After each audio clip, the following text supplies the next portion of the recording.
2026-এর এই আইপিএল সিজনটা কেকেআর এবং কেকেআর ফ্যান্সদের জন্য ইজ জাস্ট এ নাইটমেয়ার। 7 নম্বর ম্যাচে এসে KKR has manage to win against RR এবং প্রথম জয় এই সিজনে কেকেআরের।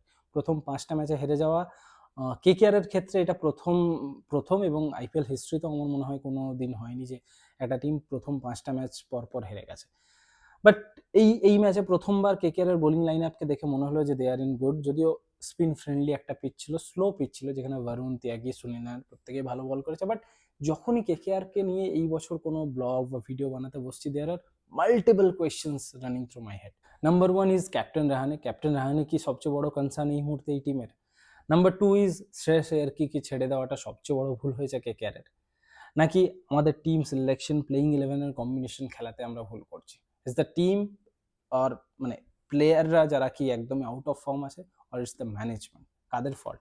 নাকি এটা জাস্ট একটা ব্যাড সিজন দিয়ে আমরা যাদের উপর ডিপেন্ড করে বোলিং লাইন আপটা তৈরি করেছিলাম তাদের মধ্যে অনেকেই একদম ইঞ্জুরির কারণে, আরও অন্যান্য অনেক ইস্যুর কারণে আমাদের প্লেইং ইলেভেন বা স্কোয়াডে নেই।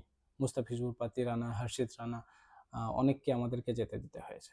তো কেকেআর চাইবে এই সিজনটাকে ভুলে যেতে, বাট এই মুহূর্তে যদি বলি আমার আরও দুটো প্লেয়ারকে নিয়ে যেটা মনে হয় কনসার্ন, যেটা হচ্ছে ক্যামেরন গ্রিন। প্রাইস ট্যাগের একটা প্রেশার তো অবভিয়াসলি আছে, কারণ 25 কোটি টাকার প্রেশার 25 কোটি টাকার মতোই হয়। আর বরুণ চক্রবর্তী লাস্ট টি20 ওয়ার্ল্ড কাপ থেকেই একদম আউট অফ ফর্ম। যদিও এই ম্যাচে স্লো পিচ ছিল, একটা স্পিন ফ্রেন্ডলি একদম টেইলার মেড একটা পিচ ছিল, যার জন্য যেখানে বরুণ ভালো করেছে। আর রিঙ্কু সিং, কেকেআরের কিন্তু ভাইস ক্যাপ্টেন নিয়ে একটা কেকেআরের ব্যাড হিস্ট্রি আছেই।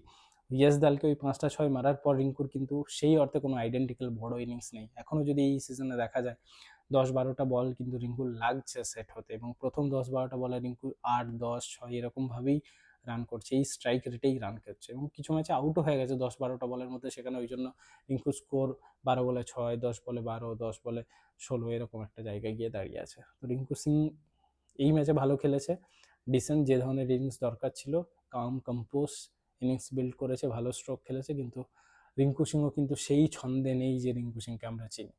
তো কেকেআরের জন্য কনসার্ন তো বটেই। এই জায়গা থেকে কেকেআরের প্লে অফে কোয়ালিফাই করা ইজ অলমোস্ট ইম্পসিবল। বাট একটা আত্মসম্মান লড়াইয়ের একটা ভালো সিজন কেকেআর খেলতে পারে, এবং পরের ম্যাচগুলো আমি চাই কেকেআর জিতুক এবং কেকেআর ভালো